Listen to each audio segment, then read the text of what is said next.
no quitarles tiempo y sobre todo para la gente que se sumó puntual, si les parece, comenzamos. ¿Sí?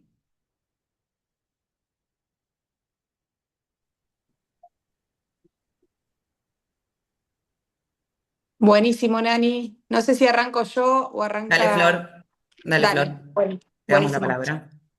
Bueno, buenos días a todos. Mi nombre es Florencia Ottolini, soy subsecretaria de Personas con Discapacidad del Ministerio de Igualdad y Desarrollo Humano del Gobierno de la provincia de Santa Fe. Simplemente, y para no ser muy largas, bueno, en principio agradecer al Ministerio de Cultura. Como sabrán, esta es una de las acciones que venimos haciendo con el objetivo de transversalizar la agenda de discapacidad y entendiendo la importancia de que esta perspectiva de derechos humanos en discapacidad llegue a todas las áreas y sobre todo con el objetivo de poder dotar de recursos a aquellas personas que hoy están ejerciendo alguna función dentro del Ministerio de Cultura y que nos solían pedir algunas herramientas o el conocimiento más en profundidad del tema para poder abordar las situaciones y poder acompañarlas de manera correcta. Es un encuentro virtual y uno presencial, como sabrán, así que seguramente también nos encontremos en el presencial. Agradecerles a ustedes, agradecerles al Ministerio de Cultura por permitirnos trabajar en conjunto. No quiero ser más larga, sé que está Viviana Foresi también, secretaria de Políticas Sociales e Integración, del cual depende la subsecretaría, que les va a dar unas palabras, y Sole Artigas por parte del Ministerio de Cultura. Así que muchas gracias a todos.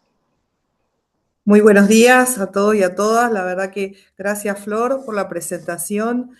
Bueno, agradecidas más que nada que nuestro equipo de discapacidad, que está haciendo un esfuerzo enorme por promover todas estas capacitaciones que implican conocer y acceder a derechos, pueda trabajar, en este caso, difundir en el Ministerio de Cultura, porque todo eso permite luego, seguramente se traduce en generación de acciones transversales, que es uno de los principales expectativas y logros que nosotros queremos desarrollar, es hacer una política transversal del gobierno con respecto a las personas y a acceder a los derechos de las personas con discapacidad, en la medida que cada ministerio, con sus funcionarios y con sus trabajadores, puedan interpretar y sumarse a esta perspectiva, seguramente estaremos logrando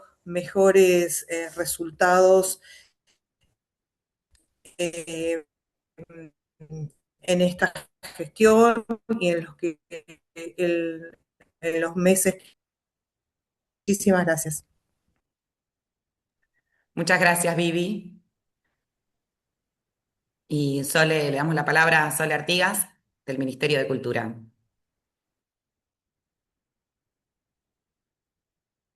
Ahí estoy, ¿no? Hola, ¿me escuchan?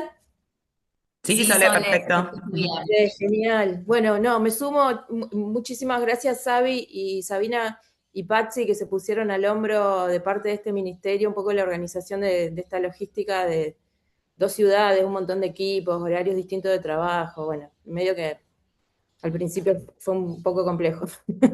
Así que les agradezco mucho a Sabi y a Patsy el trabajo y la articulación con ustedes, a Flora Tolini, obviamente, a Vivi Foresi.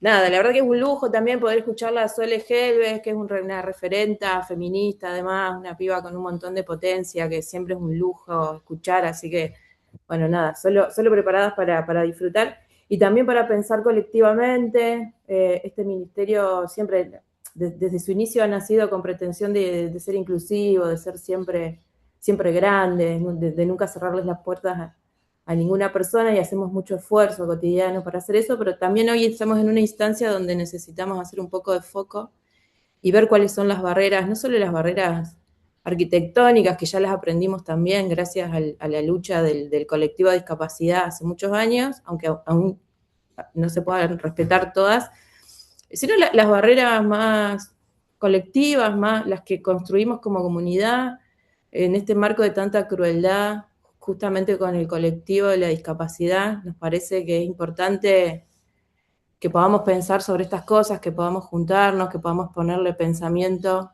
que le podamos poner convivencia, que es lo que nosotros sabemos hacer, generar lazos de convivencia. y que ojalá este sea un pequeño paso para seguir construyendo una cultura amorosa, inclusiva, que es lo que mis compañeros y compañeras que están conectados hacen muy bien todos los días. Así que bueno, gracias. Muchas gracias, Sonia. Perdón, Bueno, muchas gracias a las autoridades presentes. Y ahora sí, perdón, Nani, sí, antes de continuar me atrevo a interrumpir un poquito, pero tomando esto que dice Sole y sobre todo decir que nada, nosotros somos la cara visible hoy como autoridades, pero esto es un gran trabajo que vienen haciendo los equipos de la subsecretaría, los equipos del Ministerio de Cultura. Si bien nos toca a nosotros presentarnos, después lo harán ustedes, pero esto, rescatar el valor del trabajo, la verdad que un trabajo súper comprometido por parte de todos los equipos, de las capacitadoras, de quienes están atrás de la técnica que muchas veces no se ven. Nosotros solo somos la cara visible y los representamos, pero bueno, no quiero dejar de agradecerles porque esto realmente no sería posible sin el trabajo de todos. Así que muchas gracias. gracias, Flor, por el reconocimiento. Bueno, ahora sí, antes quería avisarles que esta capacitación se va a estar grabando. Después seguramente le vamos a estar enviando todo el material que van a exponer las chicas en conjunto con la grabación. Así que ahora sí, les dejo la palabra a las capacitadoras. Muchas gracias. Muchas gracias, Nani. Bueno, buen día para todos, para todas. Acá muy contentas desde el equipo de capacitación de poder estar formando parte de este proceso que, bueno, hoy iniciamos, es apenas un punto de partida, va a tener una continuidad en la capacitación presencial, como contaba Flor. Sole Helves es mi nombre y la verdad que me da mucha alegría. Estaba viendo recién cómo, leyendo algunos de los nombres que se quedaban en el presente y demás, de ser de espacios que seguramente alguna vez hemos visitado o que tenemos ganas de visitar, de participar de alguna actividad, de alguna propuesta. Y bueno, da mucha alegría ver que están acá formando parte de esta capacitación que se enmarca en la Ley Provincial 14046, que es una ley que quienes militamos por los derechos de las personas con discapacidad, por la defensa de derechos de las personas con discapacidad, hemos militado muchísimo, que la hemos demandado. Es una ley de capacitación obligatoria en derechos de las personas con discapacidad, que está atenta a una mirada del modelo social de la discapacidad, que ahora vamos a ver qué es esto del modelo social de la discapacidad, pero que tiene como principal o uno de los principales objetivos también que seamos las propias personas con discapacidad quienes estemos al frente de estas capacitaciones y no hablando necesariamente desde un lugar testimonial de lo que ha sido nuestra experiencia de vida, aunque algo de eso les podemos contar, pero que en realidad el objetivo de esta capacitación es hablar en clave de derechos y en tanto sujetos políticos, las personas con discapacidad, con idoneidad en la materia, con conocimiento de lo que les vamos a hablar, poder estar ante ustedes y contarles un poco de qué se trata, en este caso, el acceso a la cultura como derecho también para nosotros y nosotras. Y esto, bueno, ocurre gracias a la voluntad política, por supuesto, que hay porque ustedes saben, las leyes pueden existir y después de ahí a que se cumpla hay una brecha, hay una distancia siempre. Y bueno, es importante decir que nosotras estamos pudiendo formar parte de este equipo que es muy valioso y que hemos trabajado realmente mucho y muy bien para que salga todo bien acá. Invitarlos y a invitarlas antes que nada, que si tienen alguna pregunta, si tienen algún comentario a lo largo de lo que vamos contando, desarrollando y demás, la puedan ir dejando en el chat, que se sientan con total confianza de ir dejando en el chat sus preguntas, sus dudas. Las vamos a retomar al final y después, como nos vamos a encontrar también presencialmente, seguramente tengamos oportunidad de profundizar, sean que hayan trabajado o no con personas con discapacidad y todas las dudas que eso puede generar, incluso los miedos o demás, el desconocimiento que a veces sentimos que tenemos sobre el tema. Cuando les decía que vamos a trabajar sobre el modelo social de discapacidad, vamos a pensar en modelos como formas en las que se nos ha visto a las personas con discapacidad, en las que se nos ha pensado a las personas con discapacidad, porque ahora con el desarrollo que vamos a ir haciendo, ustedes se van a dar cuenta que no es casualidad ni es inocente que cuando tengamos frente a nosotras a una persona con discapacidad, se nos encienden determinadas sensaciones en el cuerpo, se nos despiertan ahí algunas cuestiones y casi inevitables, les diría, porque son cuestiones que hemos heredado, son cuestiones que hemos aprendido y que se han transmitido casi, les voy a decir, de generación en generación. Así que cuando les hablo de modelos, de la discapacidad, estoy hablando de una evolución histórica de cómo se nos ha visto a las personas con discapacidad y cuál ha sido el rol del Estado respecto de la atención y la mirada sobre las personas con discapacidad, que se ha tenido históricamente. El modelo social es el último de los modelos, es el modelo que queremos que esté vigente y que luchamos porque esté vigente, pero hay algunos otros, y de esos modelos les va a hablar mi compañera Tamara. Bueno, muchas gracias, Sole. Buenos días a todos, a todas. Mi nombre es Tamara Mena, soy militante por los derechos de las personas con discapacidad y es muy importante retomar esto que planteaba Sole porque si bien las personas con discapacidad existimos siempre a lo largo de la historia, no siempre hemos sido reconocidas como sujetos de derecho, como ciudadanas con capacidad de elegir sobre nuestro proyecto de vida y es por eso que traemos estas tres miradas o modelos o paradigmas que son como lentes que nos permiten pensar las formas de sentir, pensar y actuar en relación a la discapacidad. Por eso traemos estos tres modelos, un modelo de prescindencia, un modelo biomédico o médico rehabilitador y el modelo social que es el que enfocamos esta mirada, digamos, desde los movimientos de personas con discapacidad. En un primer momento, aclarar también que si bien estos modelos se originan en determinadas épocas históricas, hoy en día también encontramos muchas expresiones ligadas y que surgen de estas tres miradas, de estas tres formas de interpretar la discapacidad en general y a las personas con discapacidad en particular. En un primer momento encontramos un modelo de prescindencia que se origina en la antigüedad occidental, y se categoriza dentro de dos formas. En la Edad Antigua se miraba a las personas con discapacidad como una carga para esas sociedades. La persona que nacía con una discapacidad era considerada un mal presagio para las familias que recibían a esa persona con discapacidad. Por lo tanto, muchas veces directamente se las eliminaba, se prescindía de ellas, por eso este modelo se llama modelo de prescindencia. Y las atribuciones, las causas de la discapacidad se explicaban por razones religiosas. Esto, repito, en las sociedades occidentales. Las personas con discapacidad eran ocultadas, marginadas, segregadas, eran un motivo de vergüenza e incluso eran consideradas un castigo divino de los dioses porque una persona nacía con una discapacidad. Ya hacia la Edad Media, con el auge del cristianismo, empezamos a ver una angelación de las personas con discapacidad y las personas eran también marginadas y segregadas y ocultadas, pero también se les atribuían distintos roles que tenían que ver, por un lado, con la caridad, con la mendicidad, y también se le atribuían muchas habilidades especiales, por decirlo de alguna manera, que tenían que ver con, no sé, las personas ciegas eran miradas desde una intuición más agudizada o leían los sueños. Mucho también de la Edad Media se refleja en que las personas con discapacidad éramos vistas como objeto de entretenimiento, como fenómenos. Por ejemplo, los bufones, las personas de talla baja eran vistas como bufones. Bueno, y hacia allá, todo esto dentro del modelo de prescindencia. Ya con la modernización, con la ilustración, con el avance de la ciencia, de la medicina, ya hacia el siglo XX, encontramos, y sobre todo después de las guerras mundiales, que muchas personas adquirían discapacidad, encontramos un modelo médico o biomédico rehabilitador. Este modelo se enfoca en la discapacidad como sinónimo de enfermedad.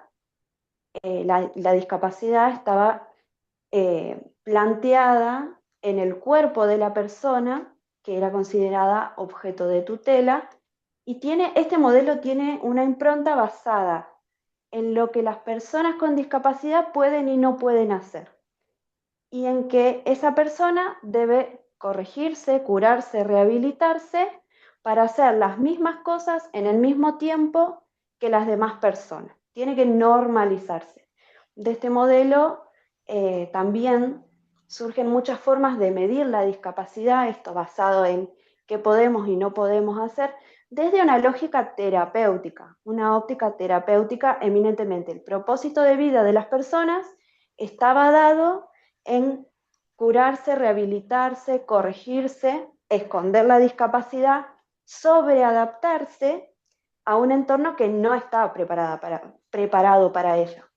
Y también este modelo propone que la persona, bueno, justamente de este modelo procede un poco esta lógica de superación, perdón, esta lógica meritocrática, si se quiere, de el esfuerzo individual, que si la persona logra resultados, se la menciona como una especie de superhéroe, una especie de ejemplo de vida, y si la persona no logra insertarse en el núcleo social, se la considera de nuevo una carga, o bueno, también desde esta lógica romantizadora del eterno padecimiento de la persona.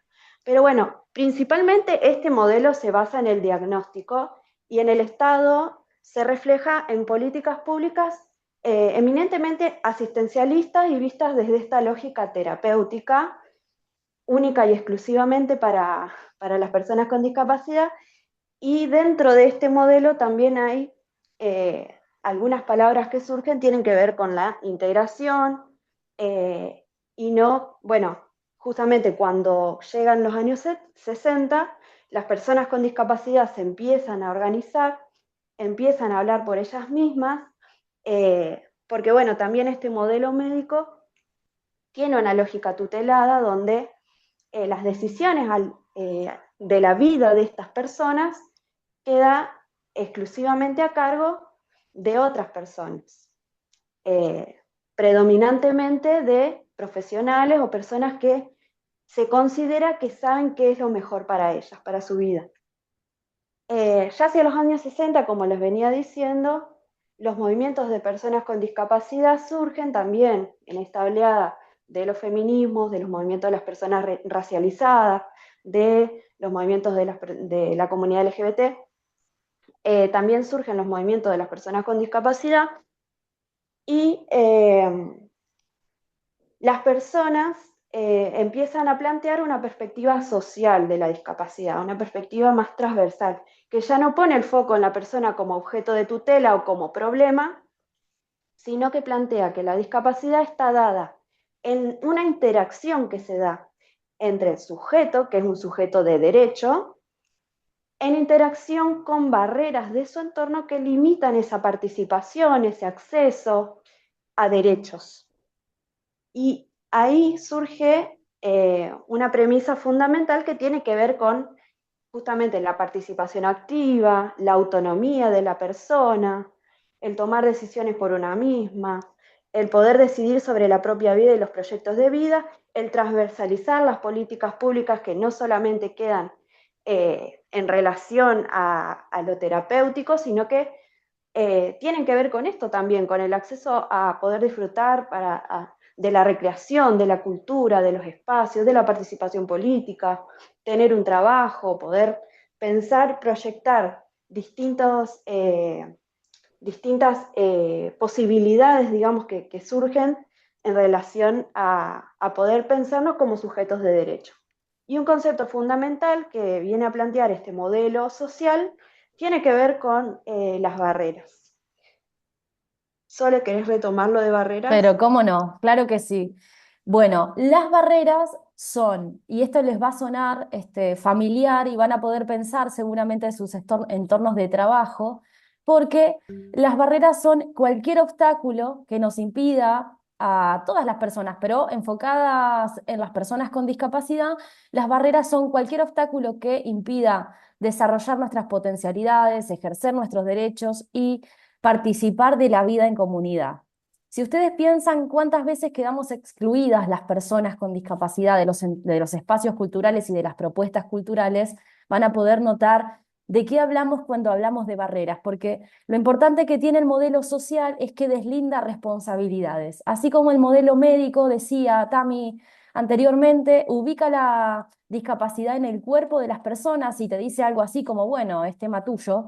El Estado, en todo caso, lo único que puede hacer es asegurarte o procurar garantizarte el mejor tratamiento posible existente para el momento para que te cures o te normalices o te acerques lo máximo posible a los parámetros de normalidad. El modelo social da vuelta a ese asunto y dice, miren, todo bien con que la persona pueda tener una deficiencia que sea física, intelectual, sensorial, demás, pero también hay responsabilidad en la generación de barreras. Y las barreras pueden ser de tres tipos. Están las físicas, que son en todo caso las que más fácilmente podemos notar, fácilmente entre comillas, porque son las barreras arquitectónicas o las barreras que surgen en el transporte, las barreras que surgen para el desplazamiento o para la permanencia en los espacios físicos. La falta de ascensores, la falta de rampas, los espacios estrechos que no permiten que toda la diversidad de personas podamos acceder a los espacios. Esas son barreras físicas. Las que no nos permiten llegar también son barreras físicas. Las que nos ponen en peligro o en riesgo son barreras físicas, ¿no? Nuestra integridad física. Nos ponen en riesgo, supongamos, muchas veces el estado de las veredas, bueno, son barreras físicas.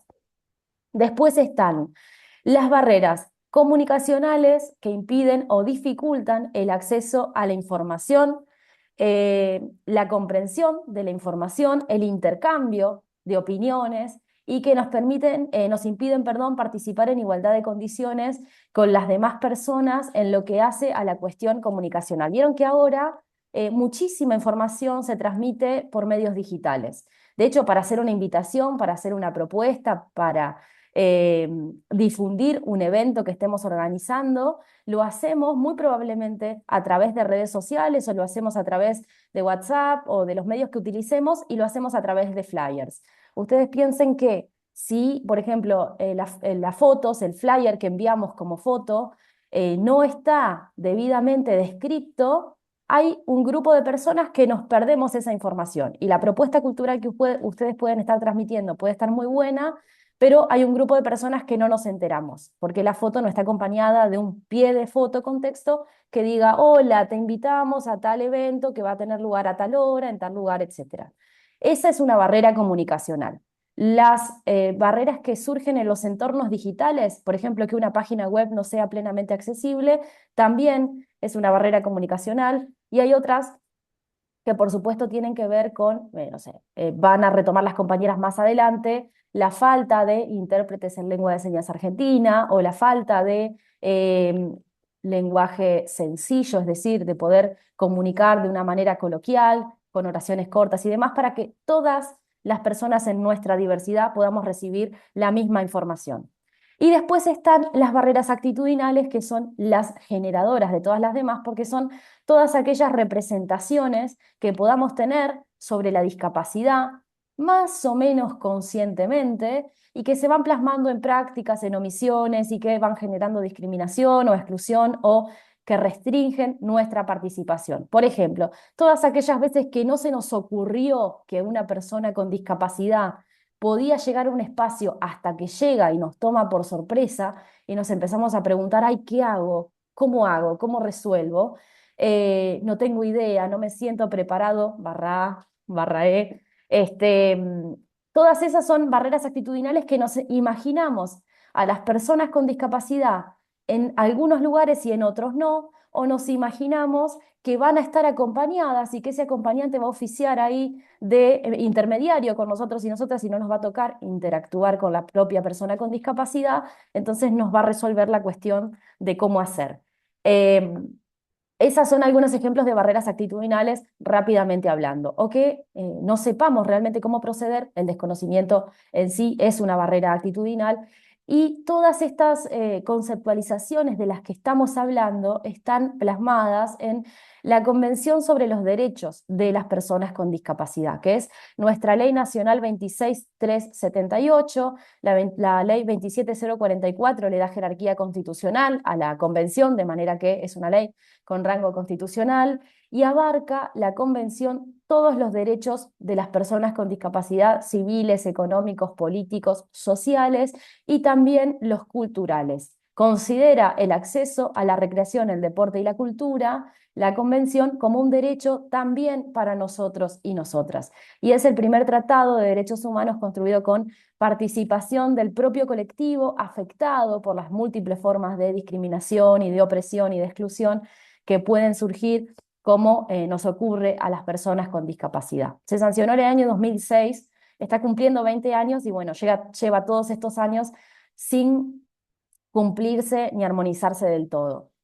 Un artículo que queríamos compartir en particular sobre la Convención sobre los Derechos de las Personas con Discapacidad es el 9, que es el de accesibilidad, y que habla justamente, la accesibilidad, yo siempre le digo, es como el antídoto para las barreras, es pensar y tener la obligación de, porque no es solo pensar, planificar o ideal o demás, los estados que adhieren a la Convención, que suscriben la Convención sobre los Derechos de las Personas con Discapacidad, tienen la obligación de accesibilizar los entornos físicos, los entornos comunicacionales, el transporte, la información, tanto en zonas rurales como urbanas, y ahí la disponibilidad de servicios a veces varía, pero el ideal sería que sea donde sea que vivamos, tengamos accesibilidad comunicacional, física e incluso actitudinal, y deberíamos contar con disponibilidad de servicios, de productos y de espacios accesibles para todas las personas que nos permitan participar de la vida en comunidad. Ustedes imagínense que la accesibilidad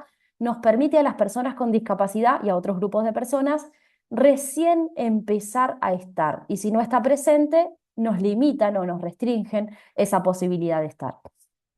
Hay otro artículo que también les queríamos mencionar, que es el número 30, que es el que les mencionaba recién o les anticipaba un poquito, que es, habla de la participación de la vida cultural, el esparcimiento y el deporte para las personas con discapacidad. Reconoce como derecho esta participación, este acceso a la cultura para las personas con discapacidad, e implica que se garanticen materiales en formatos accesibles, programas también accesibles, la televisión, el teatro, los servicios culturales, las bibliotecas, los museos, el cine, bueno, los monumentos de importancia histórica, y acá vale decir que muchas veces la cuestión de la conservación o la preservación del patrimonio cultural colisiona un poco con la accesibilidad, porque a veces en esto de que no se puede modificar o no se puede no, se tiene que gestionar de determinadas maneras, colisiona con la accesibilidad y la posibilidad de que todas las personas accedamos al patrimonio cultural, y en este sentido lo que hay que pensar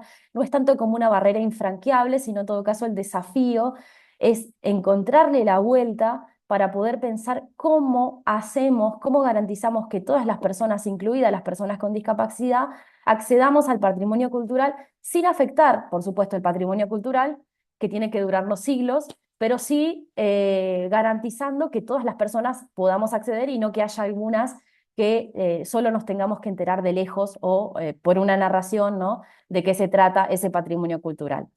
El derecho a la cultura también incluye, y esto también hay que decirlo con mucho énfasis, porque siempre, mentira, siempre no, pero cuando acaso se nos piensa a las personas con discapacidad como personas que tenemos derecho a acceder a la cultura, se nos piensa como público. Raramente se nos piensa como que tenemos derecho también a desarrollar nuestro potencial creativo, nuestro potencial artístico, que tenemos derecho a darle, de hecho, a la comunidad, no solo a nosotros mismos como hobby o como lo que sea, sino también a generar en la comunidad, volcar en la comunidad lo que tengamos nosotros para dar, artísticamente hablando, creativamente hablando, debe garantizar también los estados y los espacios deben garantizar, por ejemplo, que la propiedad intelectual no sea un impedimento de acceso para nosotros y nosotras también a las distintas obras culturales, incluidos acá los libros. Hay de hecho un tratado, se llama Tratado de Marrakech, que nos permite a las personas que no tenemos acceso a la lectura impresa acceder a libros digitales y que eso no implique piratería, por ejemplo, no colisiona con los derechos de propiedad intelectual. Y se debe reconocer también, según este artículo 30, la identidad cultural y lingüística de la comunidad sorda. En este sentido, está plasmado en la Convención sobre los Derechos de las Personas con Discapacidad.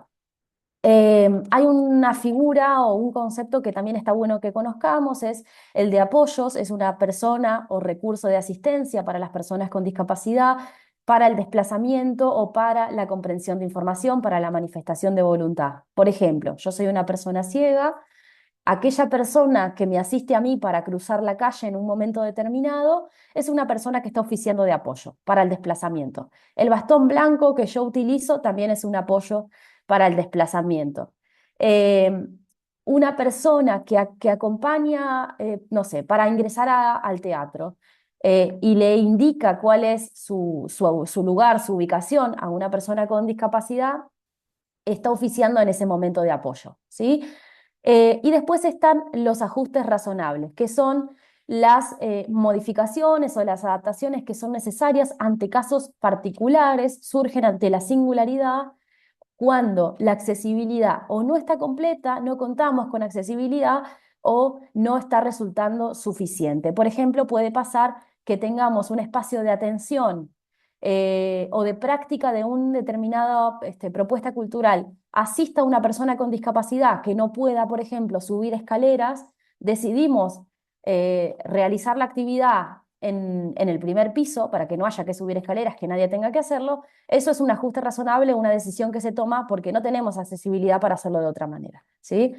Y otro concepto que queríamos traer es el de diseño universal, que este es el concepto clave para que empecemos a pensar nuestros productos, en lo posible también los espacios y las propuestas, en este caso culturales, los programas, los servicios y demás, deberían pensarse desde un principio para que sean utilizados por la mayor cantidad de personas posible y que no haya necesariamente que hacer adaptaciones posteriores. Si pensamos en los públicos más amplios posibles, por llamarle de alguna manera, vamos a poder generar productos, propuestas con diseño universal.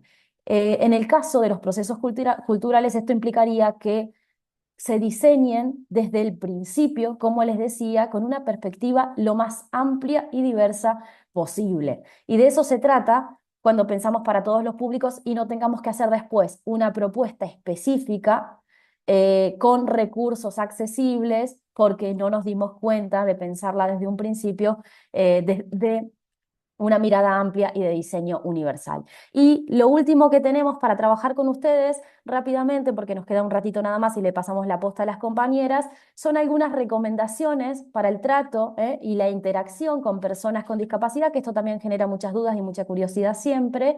Le paso la posta ahí a mi compañera Tamara. Gracias, Sole.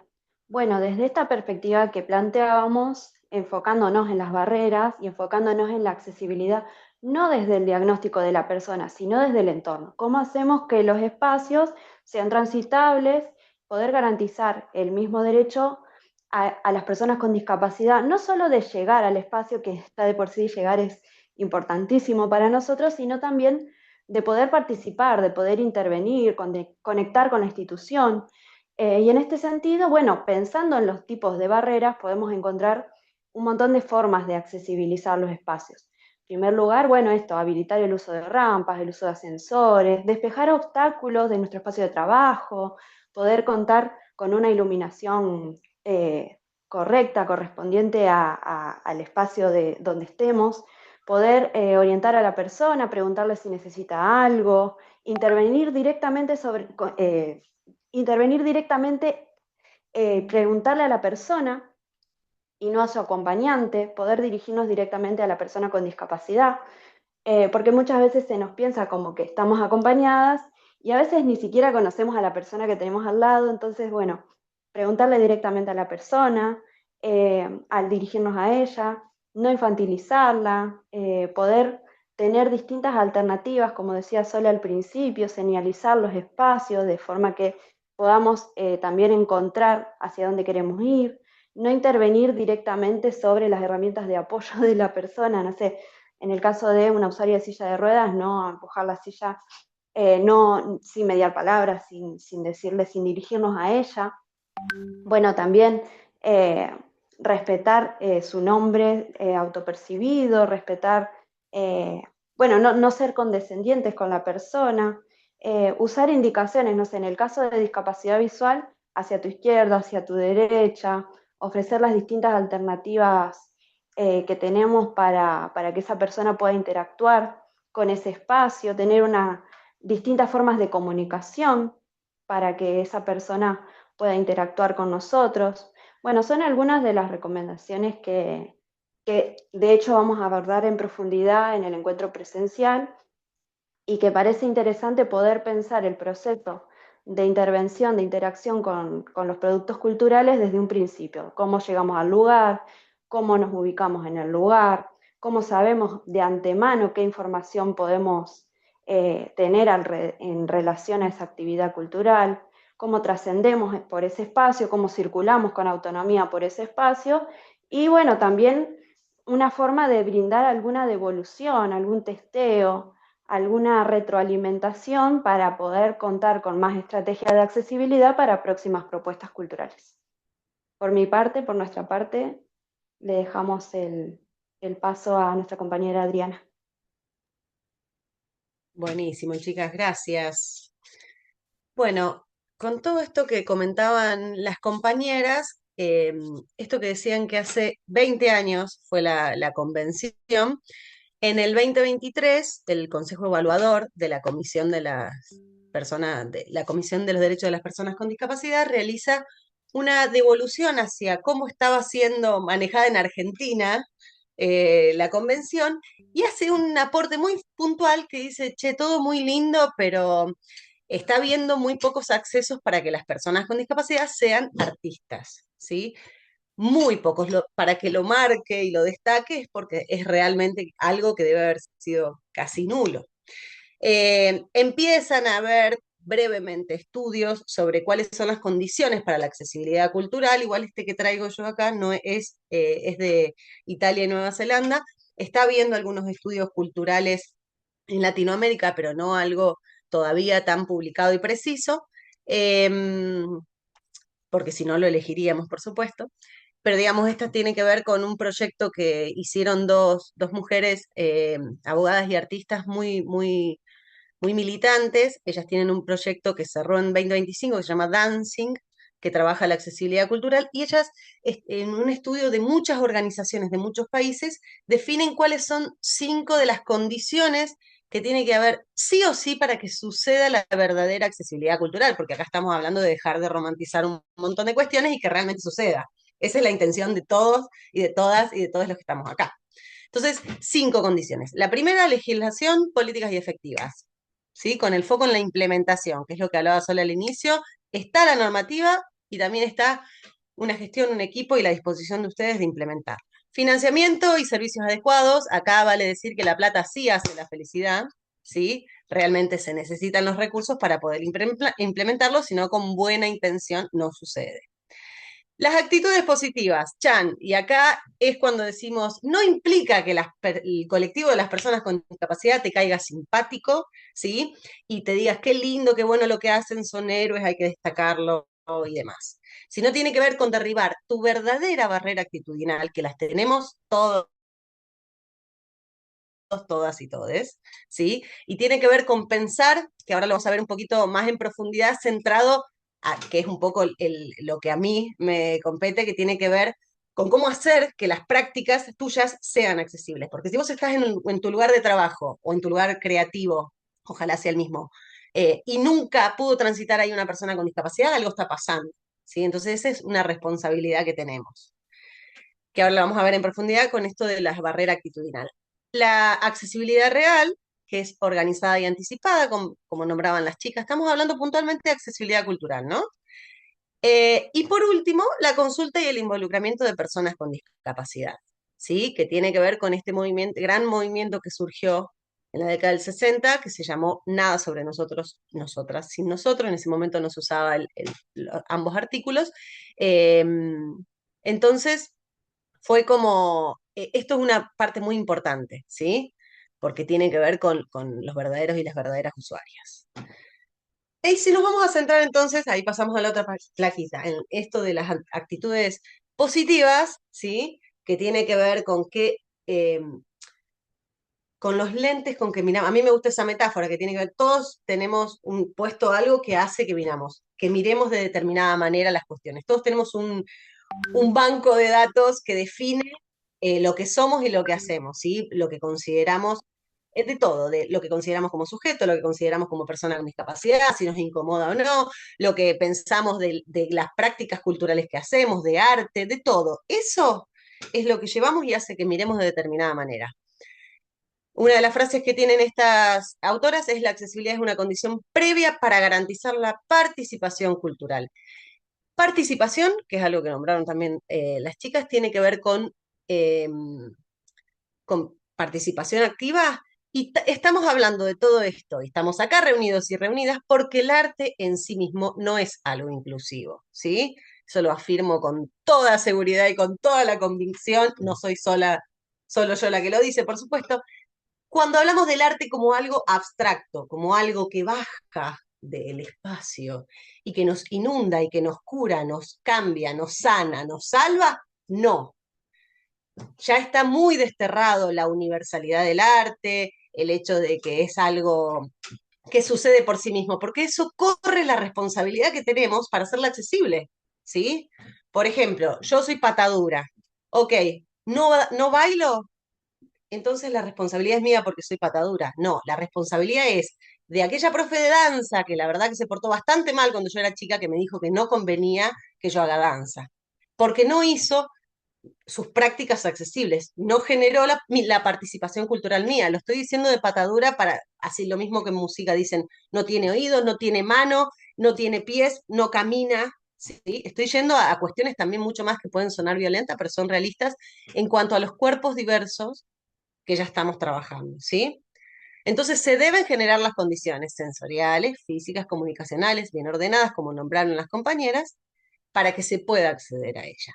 Y yo siempre pongo este ejemplo porque es una responsabilidad puntualmente también de mis prácticas, y que no tiene que ver con romantizar nada, es que a mí me enseñaron que el teclado, a mí a todas nos enseñaron que el teclado se toca así, con dos manos, con la mano arqueada, y tocando una combinación de teclas negras y blancas para que suenen las canciones que leemos por partituras, notación tradicional.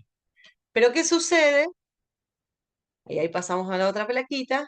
Si yo tengo una mano que tiene 8 dedos, si yo necesito un apoyo visual de otra mano para poder tocar mi parte, si necesito que esa partitura tenga dibujos en vez de la notación tradicional. ¿Y qué sucede si directamente no tengo manos? Como el músico de Tim Palm que toca con la lengua, no se preocupen que no va a ver el teclado, lo tiene en vertical, ¿sí? Pero Tim Palm no lo voy a romantizar, decir, qué grosso, superó todas las barreras con que se encontró y demás. No, tuvo un docente, un músico colega, una familia, un entorno, ¿sí? Que no lo inhabilitaron y lo acompañaron a desarrollar su potencial creativo, ¿sí? Por eso no hay que poner obviamente es valioso lo que hace él como artista y como persona que no tiene manos y que toca con la lengua, porque es algo distinto, pero también es esto, no es sin alguien del contexto que le haya minimizado sus barreras de accesibilidad cultural, culturales, no hubiera accedido, ¿sí?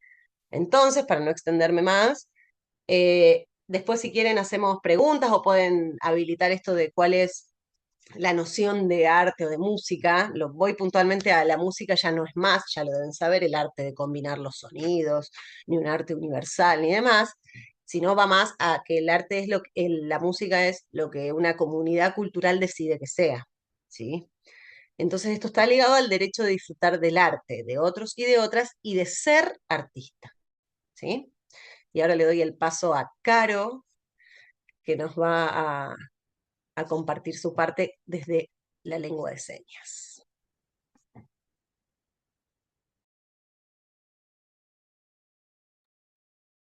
Muchas gracias. Bueno, me presento. Mi nombre es Carolina Dosso. Yo soy una persona sorda. Yo nací de forma temprana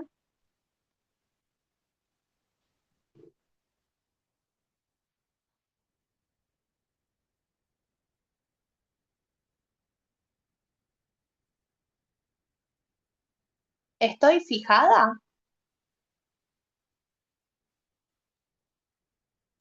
Caro está Sí, fijada. sí, sí, está fijada, ahora tiene la cámara apagada. No, digo, Paula no está fijada, ¿no? Claro, me Sí, tienen que fijar así, Caro ambas, no me pierde de vista. ambas están fijadas, Bueno, Caro y Paula.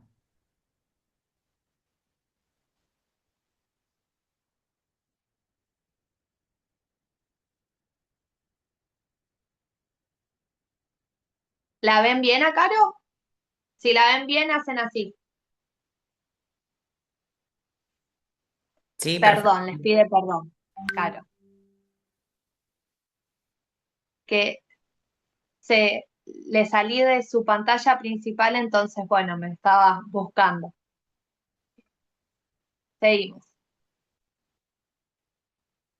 Bueno, ella quiere contarles que nació a una edad temprana. Tuvo una enfermedad que se llama hidrocefalia. Cuando era bebé, nació de forma, bueno, hipoacúsica. Y después, de a poco, los oídos como que se le fueron apagando la audición. Entonces ahora ella es una persona sorda, con lengua oral. Antes, cuando era chiquita, escuchaba, aprendió a hablar a través de, bueno, de un tratamiento con la fonoaudióloga. Después, de grande, fue a la escuela para sordos, junto con sus compañeros sordos, entre ellos hablaban lengua de señas. Y de a poco fue adquiriendo la lengua de señas. Ella tiene dos lenguas.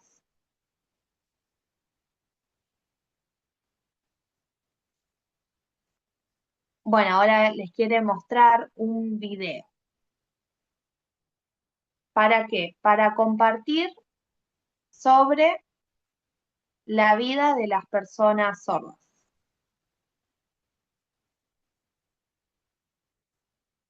Así ven, bueno, ahora ya les va a poner el video.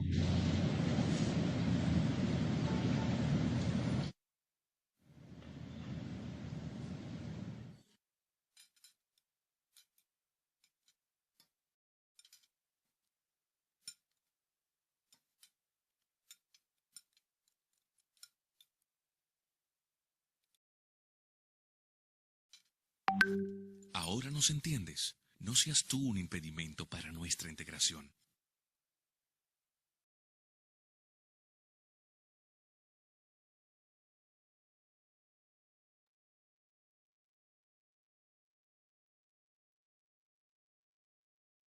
Bueno, en el video pudieron observar que un hombre ingresa al bar y el contexto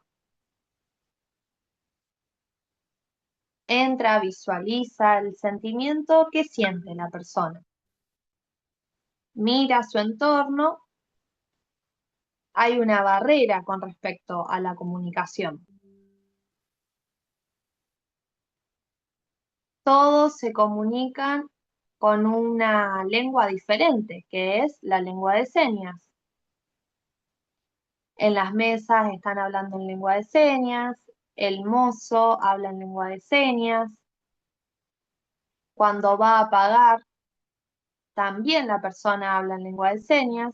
Entonces, el sentimiento de la persona es sorprendente. Se encuentra con una barrera de la comunicación, de cómo poder hacer para poder integrarse. Asimismo, pareciera que es la forma en la que viven las personas sordas. Lo viven de esa manera. La mayoría del mundo es oyente. La lengua es otra. Todos hablan oralmente. Entonces, cuando la persona sorda entra a un lugar se encuentra con esa misma barrera de comunicación. ¿Por qué? Las personas sordas nacieron sordas. La lengua de ellos es su lengua natural, que es la lengua de señas.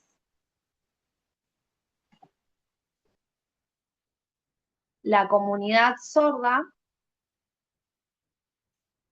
de las personas, su lingüística es diferente de las personas oyentes, que la comunidad es la lengua oral, el español. En vez de las personas sordas, la lengua natural de ellos es la lengua de señas.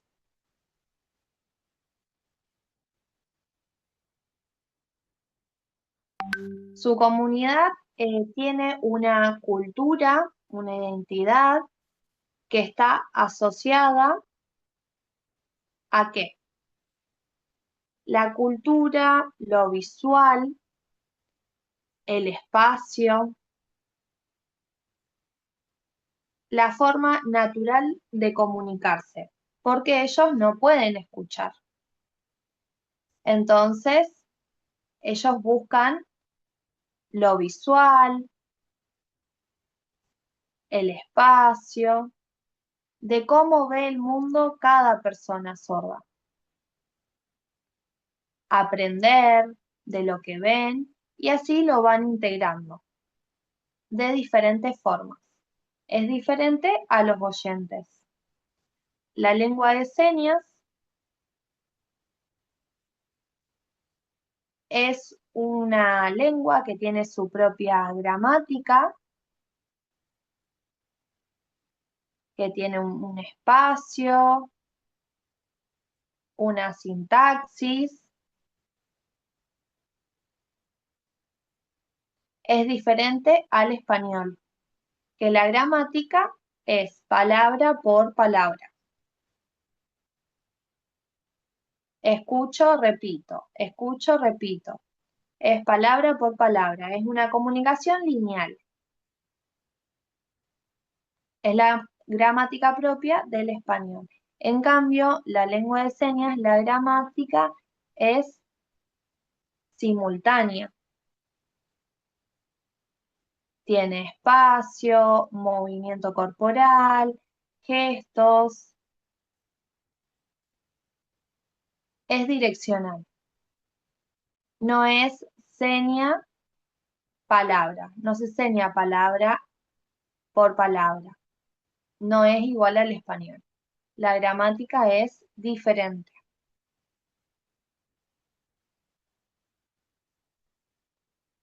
Es importante entender que hay una cultura sorda, que es propia, diferente a la cultura de los oyentes. Ustedes imagínense que voy al teatro. Todos aplauden. Y la persona sorda, su sentimiento es mirar su entorno, que todos están aplaudiendo, pero la persona sorda no puede escuchar ese aplauso, como que no le llega ese sentimiento de que siendo una persona oyente al aplaudir, el sentimiento no es el mismo. Hay otro tipo de aplauso que es la seña que hace Caro, que es con las manos. También, cuando la obra de teatro termina, mira a las personas que están sentadas aplaudiendo de esa manera y le llega de una manera más expresiva de emoción hacia las personas sordas. ¿Se entiende? Es importante el contexto, que se empiece a cambiar la accesibilidad visual. Por ejemplo, si veo el Zoom, si veo en el video las personas que están sentadas alrededor de la mesa, me siento un poquito más atrás para poder hablar en lengua de señas, para poder tener ese contacto visual entre sí. Es diferente que a las personas oyentes que están sentadas una al lado de la otra, la comunicación es diferente. El espacio es diferente también. Por ejemplo, estamos sentados en una ronda. ¿Cómo hacemos para llamarle la atención a una persona sorda? Lo que hacemos es buscar el contacto visual, tener una mirada más amplia, ver si la persona me toca el hombro para llamarme la atención. También, por ejemplo, si están sentados en una mesa, golpetear la mesa, entonces la persona sorda se da cuenta de que se quieren comunicar con ella, porque ellos sienten las vibraciones.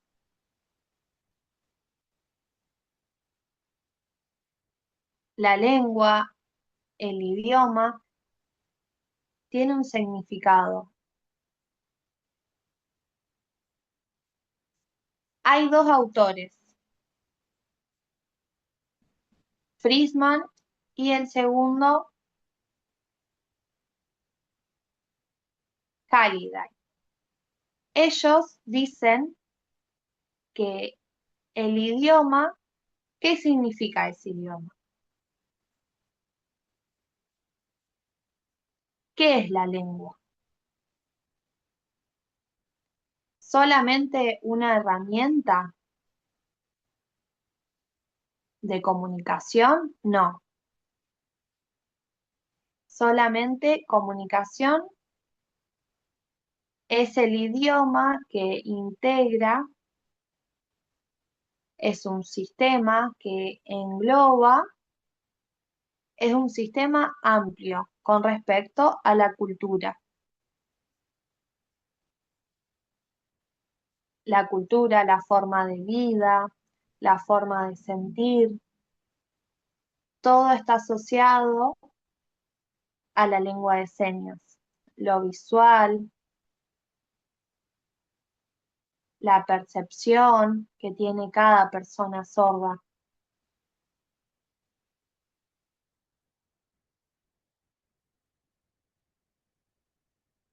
Cada país tiene una lengua de señas propia, no es universal. Lo mismo pasa oralmente en español, acá en Argentina. Hablamos español. En otro país, por ejemplo en Brasil, se habla la lengua nativa. Se habla el portugués. Por ejemplo, en Francia se habla en francés.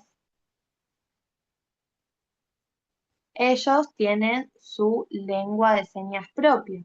Es diferente a la lengua de señas argentina, que es la sigla LSA. En Brasil, por ejemplo, la sigla es LSB.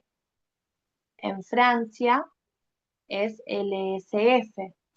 Cada país tiene su propia identidad con respecto a la lengua de señas.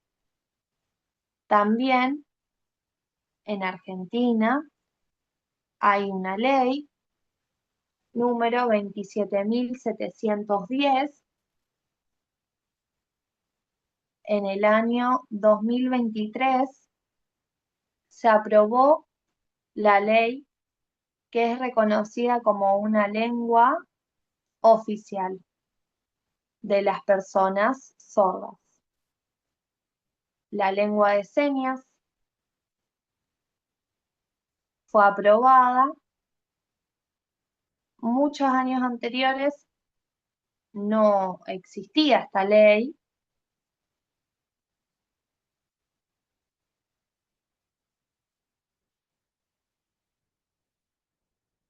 En las escuelas, las personas sordas, ¿cómo aprendían?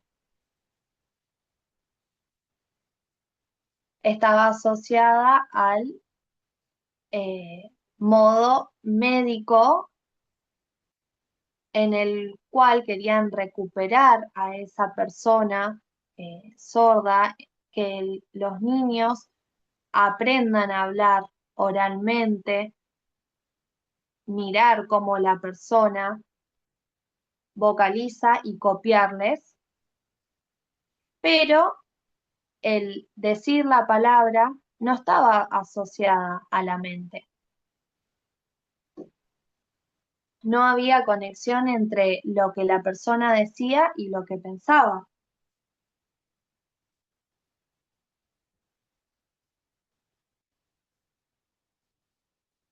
Hace muchos años atrás, en el Congreso, en 1880, en Italia, se reunieron de distintos países en el cual la lengua de señas estaba prohibida.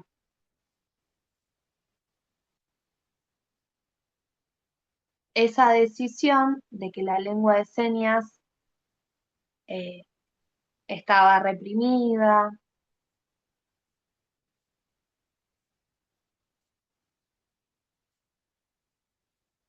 esa privatización, esa forma de reprimir a la lengua de señas, en las escuelas prohibían que las personas sordas hablaran en lengua de señas.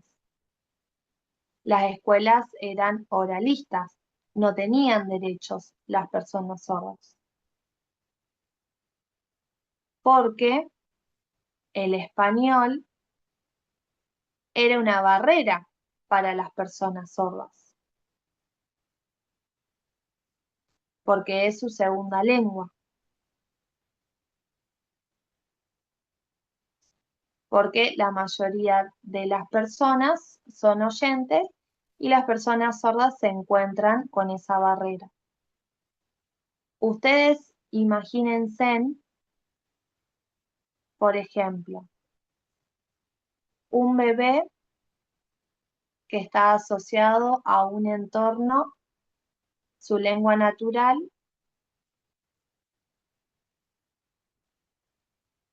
lo adoptan y aprende otro idioma, otra lengua.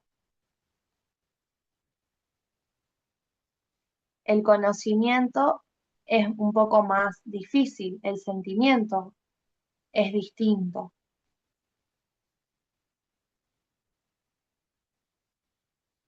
El derecho es primero que la persona hable su lengua natural, que tenga conocimientos. Y después agregarle la segunda lengua, que en este caso sería el español.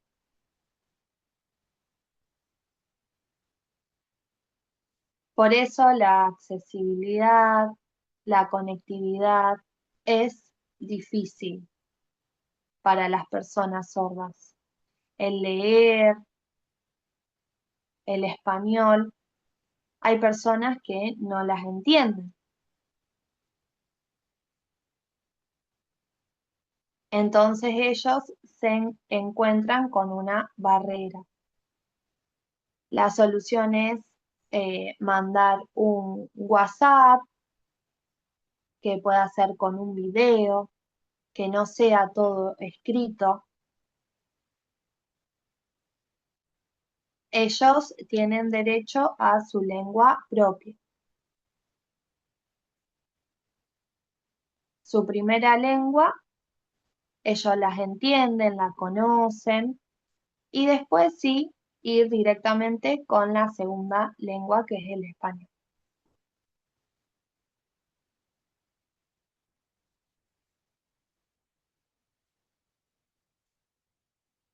cómo ser accesibles, dependiendo de su cultura. El espacio tiene que cambiar. La cultura están asociadas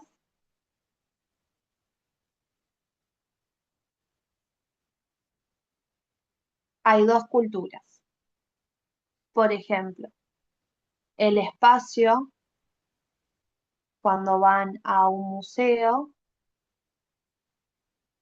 tienen que cambiar la forma de integrar. Tiene que contratar a una persona intérprete para que les pueda explicar.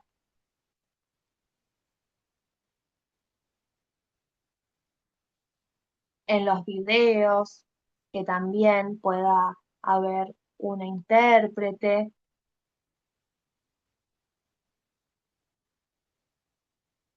Muchas veces se encuentran con situaciones en que el público habla o quiere ir a un lugar donde hay juegos, pero no se siente cómoda si ir o no porque no va a entender lo que la persona le quiere explicar.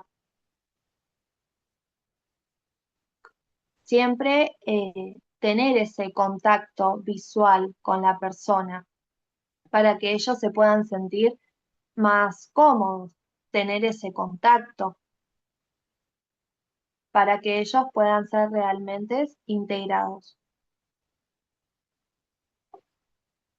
Quiero mostrarles el segundo video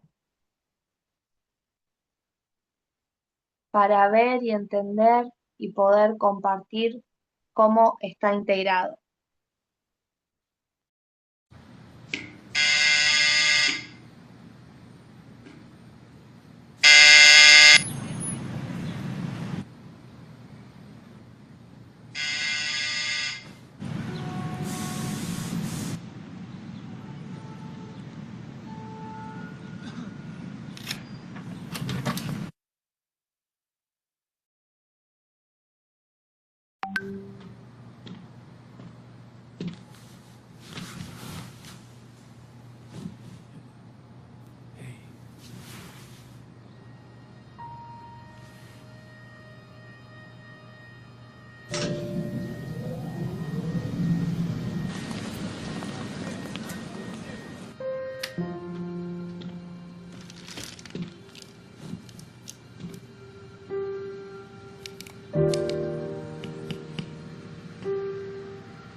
En este video podemos ver la cultura, dos culturas son integradas. La cultura oyente, por el tema del timbre, de escuchar el sonido del timbre, y la persona sorda se encuentra con la barrera de que no escucha el timbre, no. Su papá cambió el timbre por una luz. Entonces la chica pudo ver cómo la luz se encendía y se apagaba.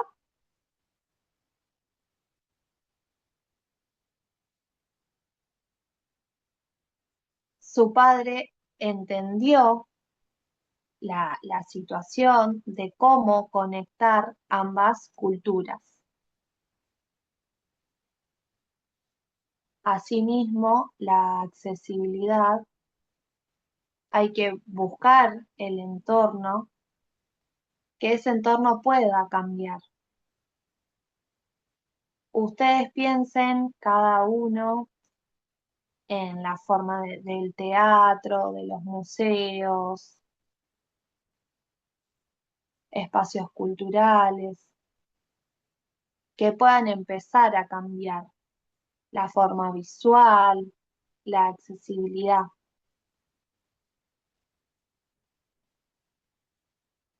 para que todos estén integrados.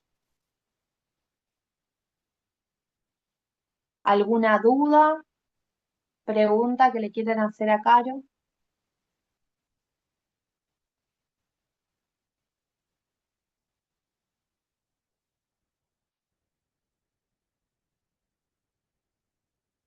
Lo pueden escribir en el chat o preguntar de forma oral que yo le interprete. Por ahí se me ocurre, Caro, de contarles del canal que tenemos desde la provincia para recibir consultas en cuanto a trámites y gestiones, el canal de lengua de señas, si te parece comentarlo.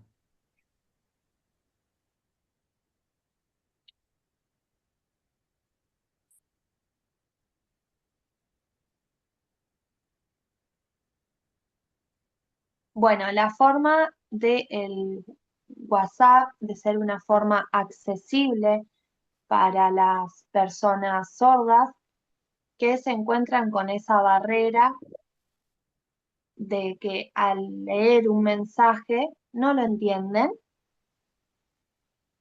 Entonces, la comunicación es en lengua de señas, mediante una videollamada o un video. Las personas sordas pueden consultar sobre trámites con respecto a la provincia de Santa Fe.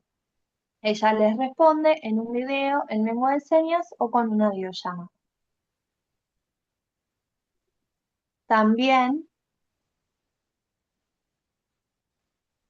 sí, bueno, la videollamada en donde le pueden hacer preguntas, dudas.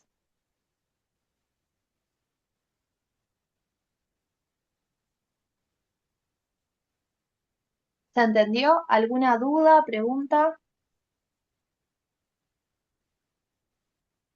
Muchas gracias, Caro. Mientras tienen algunas consultas, la pueden escribir por el chat o pueden encender el micrófono. Ahí yo les puse en el chat el Instagram que tenemos desde la subsecretaría, que es @santafeconvive, donde están todos los programas, donde está lo del canal que comentaba recién Caro, y está toda la información de las actividades, capacitaciones que vamos haciendo con los distintos ministerios. Así que pueden seguirnos e informarse de todas las actividades. Nani, me gustaría pedirle, Caro, el otro día yo te preguntaba acerca de las iniciativas para establecer a la lengua de señas argentina como una materia obligatoria en las escuelas. Y vos nos contaste que querés comentar acerca de esto también a las y los participantes.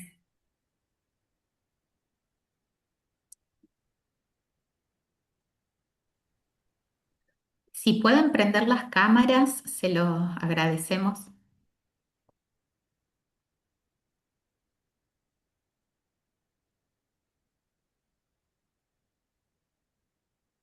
Yo trabajo dentro de un instituto terciario, nivel superior, en la carrera del profesorado para sordos, dentro de la materia lengua de señas. También en la provincia de Santa Fe hay una escuela secundaria en donde tienen materia lengua de señas que es opcional. Depende de las escuelas, del espacio. A veces no hay salones, las escuelas no son muy grandes para que los profesores puedan brindar esa materia que es la lengua de señas. En escuelas primarias, los niños sordos que están integrados van a las dos escuelas, van a la escuela para los oyentes, en donde también les enseñan la lengua de señas. Tienen la materia lengua de señas.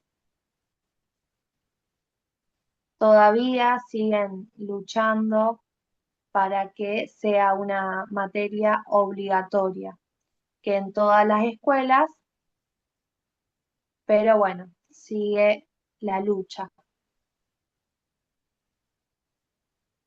La ley 27.710 nacional ahora en conjunto con la provincia se tienen que adherir para que se empiece a trabajar en conjunto con respecto a la materia de lengua de señas.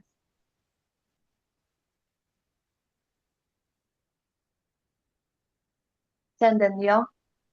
¿Alguna Gracias, duda? Caro. Yo tengo una pregunta. ¿Puedo? Sí, Sí. sí. Habla que yo Tú- interpreto. Bien, porque más allá de esto que de la obligatoriedad, nosotros estamos en espacios culturales, en organismos, y siempre tratamos como, aunque sea intuitivamente, de superar esas barreras. ¿Sí? Entonces, cuando viene una persona ciega, hacemos un acompañamiento que para nosotros es del orden de lo pedagógico, de saber que tengo que explicar el espacio, y nosotros ya, los que hace muchísimos años que trabajamos en organismos socioculturales, sabemos a qué puedo jugar y a qué no con las personas. Yo digo, perdón, lo pongo en este campo de lo intuitivo, de lo sensible, de muchas capacitaciones que hemos tenido también con personas con discapacidad durante todo nuestro recorrido en el ministerio. Gabriela Bruno nos acompañó durante muchos años. Hay muchas de las cosas que ustedes nos vuelven a traer ahora, que ya las habíamos como un poco aprendido con Gaby. Mi consulta es más en lo pragmático y en lo cercano, porque no es una discusión que no nos hayamos dado dentro de los equipos, que es cómo generar esos ajustes, ¿sí? En muchos organismos se optó, por ejemplo, por generar algunas no sé técnicamente cómo se llaman, pero como unas plantillas para que las personas que acceden al braille puedan saber cómo está distribuido el organismo, en qué espacio están. Bueno, ese es como un camino posible. Mi duda ahí es si con eso realmente estamos generando esa accesibilidad que pretendemos. Y en el caso de la lengua de señas, me pregunto, y nos hemos preguntado muchas veces, si es posible aprender un poco, porque si yo entiendo que está bueno, adhiero a que sea obligatoria la lengua de señas, que todos podamos saber hablarla. Ahora, nosotros digo, podemos generar algún tipo de capacitación más pragmática, más corta en el tiempo, que nos permita por lo menos generar un pequeño grado de comunicación que tenga que ver más con esto, como entre lo intuitivo y saber algunas cosas. No sé si se entiende lo que digo.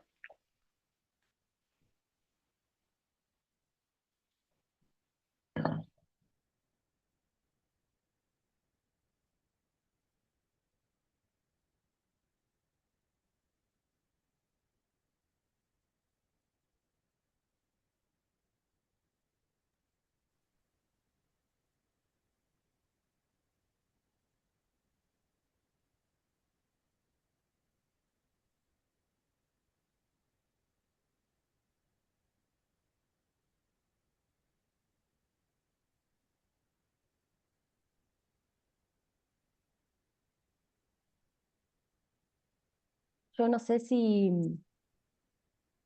Caro, cualquier cosa me puedes interrumpir y completar la respuesta, pero en lo que hace a la accesibilidad para personas con discapacidad visual, bueno, la idea justamente es, en la continuidad de estos encuentros, en el próximo que vamos a tener, que va a ser presencial, eh, dar algún tipo de recurso más concreto en este sentido y dar a conocer algunas experiencias que es cierto, tenemos las de acá.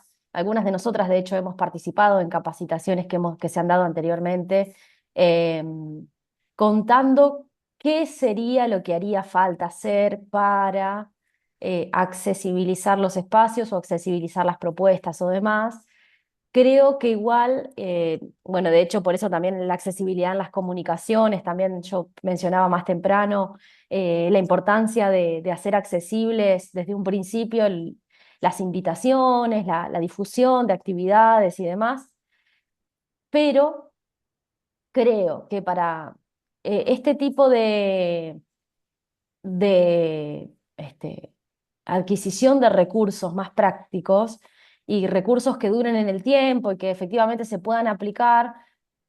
A lo mejor estoy pensando en voz alta, pero habría que armar algún tipo de dispositivo más concreto con cierta duración en el tiempo y que deje, en ese sentido, capacidad instalada y que ustedes puedan sentir que tienen herramientas para aplicar a su ámbito de trabajo, como ya lo vienen haciendo, porque también hay que decirlo, como lo contabas, que ya lo vienen haciendo, pero nada, me parece importante que al menos quede hecha la demanda, ¿no? O quede clara la demanda de un espacio donde concretamente se pueda aprender cómo aplicar todo esto que venimos hablando, cómo aplicarlo a la diaria, ¿no? Y realmente sentir que se tiene un recurso que se puede usar para los distintos actividades o propuestas culturales que tengamos. Y cada uno va a diferir porque es muy amplio el espectro de la oferta de accesibilidad que se puede hacer y de las aplicaciones de esa accesibilidad también, o de esos recursos accesibles. Eh, y bueno, al menos nosotras siento que estamos todas a disposición para hacer ese tipo de trabajo si después surge, ¿no? La posibilidad de concretar eh, un curso, por llamarle de alguna manera, una formación más específica y dirigida a realmente adquirir estas herramientas y ordenadamente y poder aplicarlas a su actividad puntual. Agrego algo ahí que es fundamental, que tiene que ver con el intercambio también de las distintas alternativas que se proponen, como una retroalimentación y pensarnos como productoras de conocimientos y técnicas en este sentido, ¿no? De la evaluación, bueno, esto no hay una receta pensada, prediseñada y demás. Sí hay criterios técnicos que esos los tenemos y esa idoneidad está. Me parece que es importante poder volcarlo ahí a lo práctico. Entonces, está bueno esto que dice Sole de, bueno, de pensar y diseñar estrategias y de tener, no sé, si pensamos en la audiodescripción, bueno, ¿cómo se genera una audiodescripción con criterios de accesibilidad técnicos? O bueno, en el caso del braille y demás, bueno, eso también lo vamos a abordar como ella decía recién, en el encuentro presencial.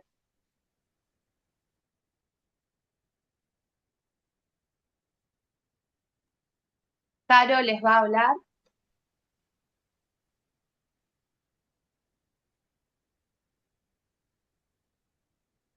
El primer contacto para poder aprender lengua de señas, pueden aprender el abecedario para que ustedes empiecen a incorporarse con la cultura sorda, que puedan ver el movimiento de las manos y empezar a integrarse a la comunidad. A aprender cómo es el movimiento de la mano, siempre y cuando teniendo en cuenta que es otro idioma.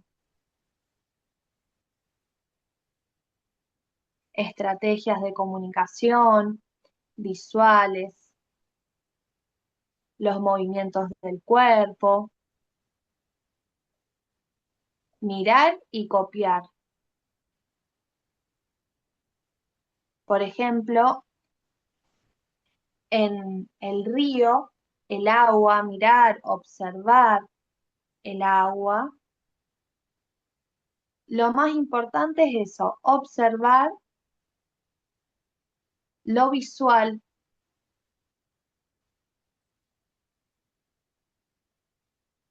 En la lengua de señas hay muchas formas, bueno, de comunicarse, como lo contaba Caro, que es en lengua de señas, que empiecen a mover el cuerpo, los gestos.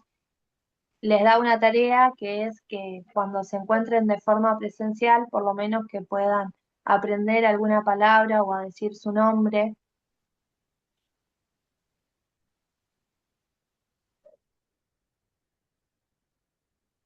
¿Se entendió?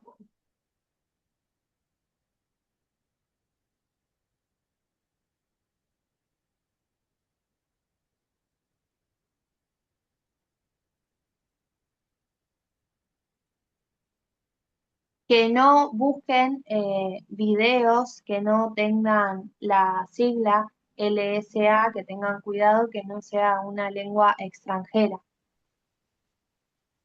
Siempre tengan en cuenta eso.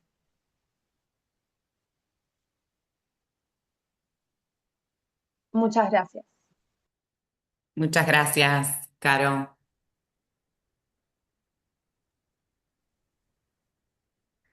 Bueno, no sé si alguien tiene una consulta. La idea también es que puedan pensar a consultas, situaciones para llevar al encuentro presencial.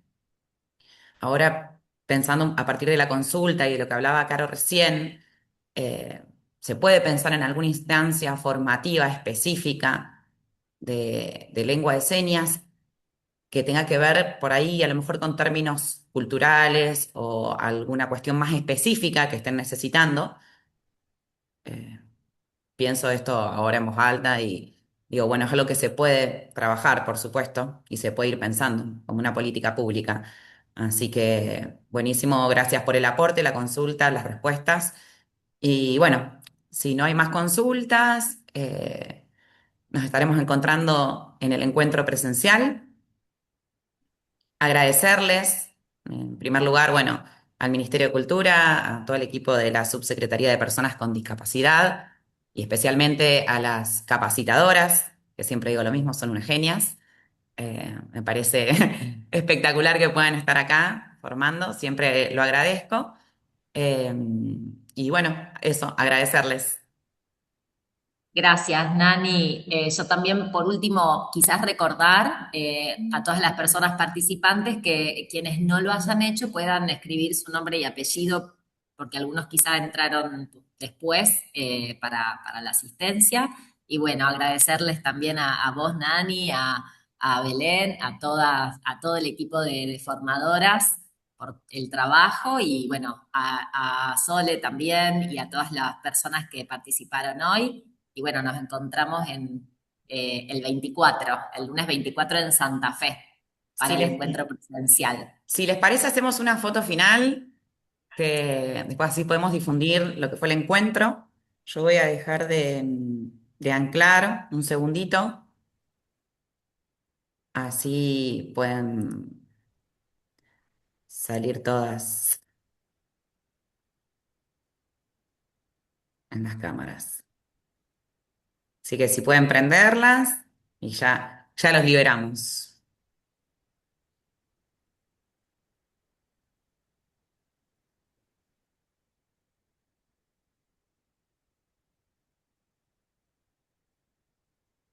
Yo te aviso cuando termino.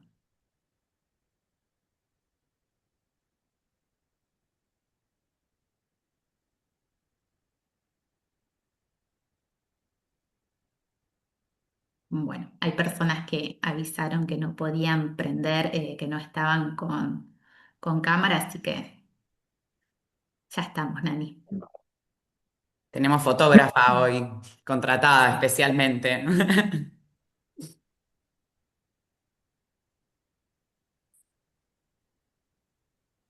Bueno, ya está todo. Gracias, Belu. Muchas gracias. Gracias, chicas. Hasta luego. Buena Gracias a jornada. todos por Nos la vemos. participación, los Gracias, esperamos. hasta luego. Gracias. Chau, Adiós. chau. Chao, Chau, chao. chis, gracias. ¿Cómo se llama?